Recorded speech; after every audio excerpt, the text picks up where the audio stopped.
This is part four of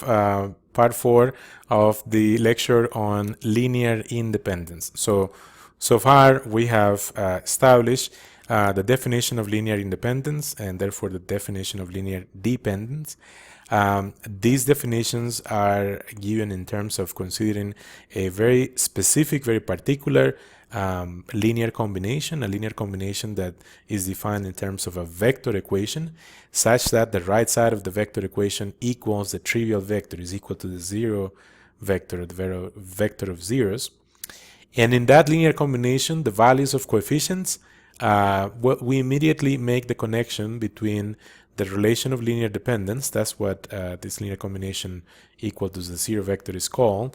We make the connection between the relation of linear dependence and a homogeneous system of equations.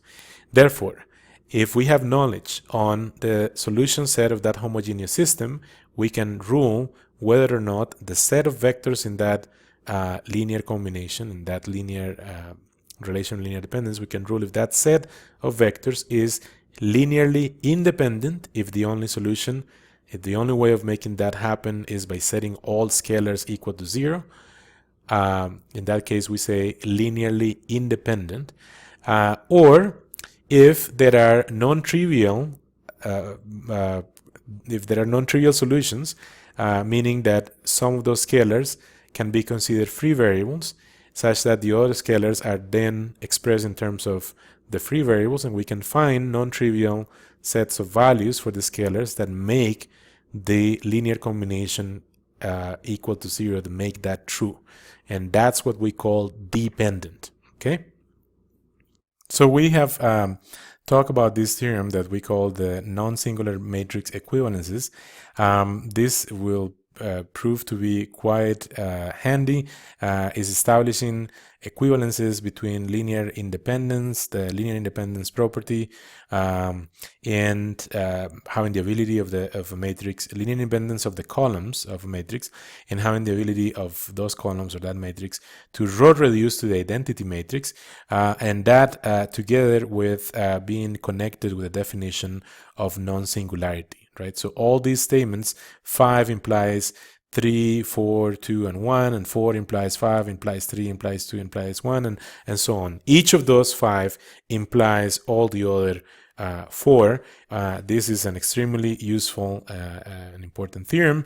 And what we discussed last now is a theorem that has to do with finding a set that is spanning. Okay, so finding a set that has this property such that the span of that set is exactly equal to the null space of the matrix. And we had discussed this before, how to do this type of calculation, right? So coming up with these vectors, how many of those vectors there are n minus r of these z sub j vectors, and we can construct those vectors. Each of them is going to have 1 on a specific location corresponding to one of the indices of the vector of indices of free variables, zeros for the locations of the other indices on the vector on the set f, right? And then on other entries, that vector is going to contain the negative of the values that are in the RREF of the matrix, right? So that's where we look at the RREF and work with each of the columns corresponding to a free variable, and then when we're taking the opposite sign. So we've done that. So it's possible for us to find such such sets of vectors that have the spanning property. But now this theorem establishes that in addition to being spanning, so in addition for this set to have the property such that the span of the set equals the null space, that set also happens to be linearly independent. Okay, so there is the idea of spanning, and there is also the linear independence. So this is something that addresses both of these things, and both of them, when they come together, is what we're going to use to give a name to those type of sets. A set that is linearly independent and is also spanning is going to be referred to as a basis.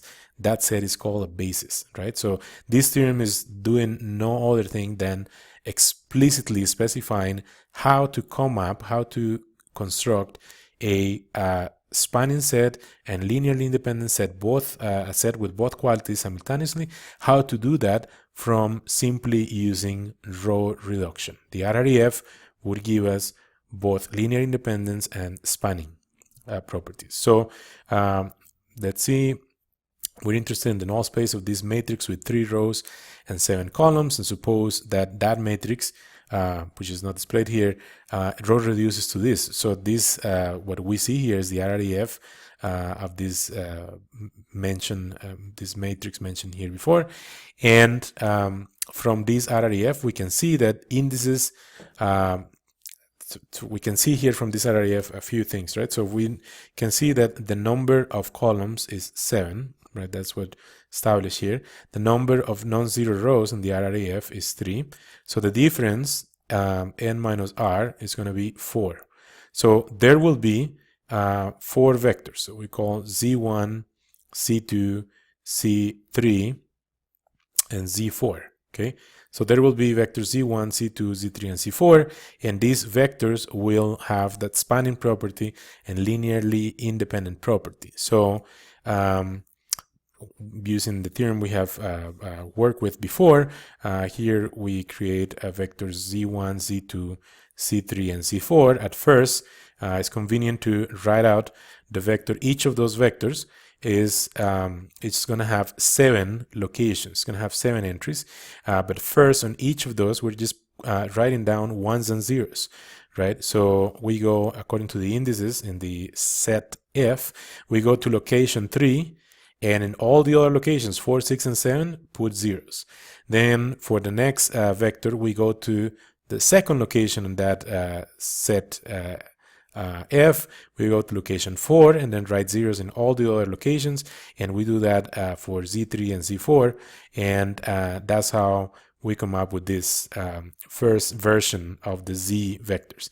And then what we have to do is to look at each of the columns corresponding to one of those indices. So here's column 3, for example, and then what we're going to do is for this first vector, we're going to write the negative of those entries appearing on that column, and so that gives a z1 with entries positive 2, negative 5, 1, 0, 0, 0, 0. Okay, and so we do a similar thing for the next vector z2 and similar for z3, right? So you can keep in mind here these entries are being exported into that vector there, and then similar for z4. So we have come up with the 4 vectors z1, z2, and z3, and z4, and we established this is the set we're going to call T, and this set has the property that is spanning and linearly independent.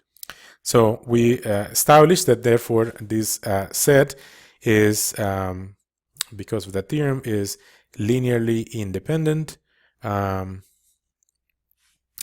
is also the span of that set equals, this is supposed to be independent.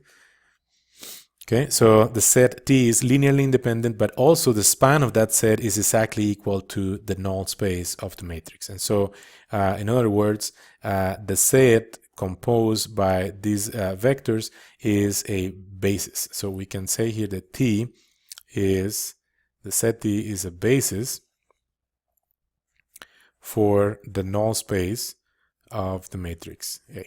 Okay, or T is the span of T equals the null space of the matrix, and also that set is a linearly independent set.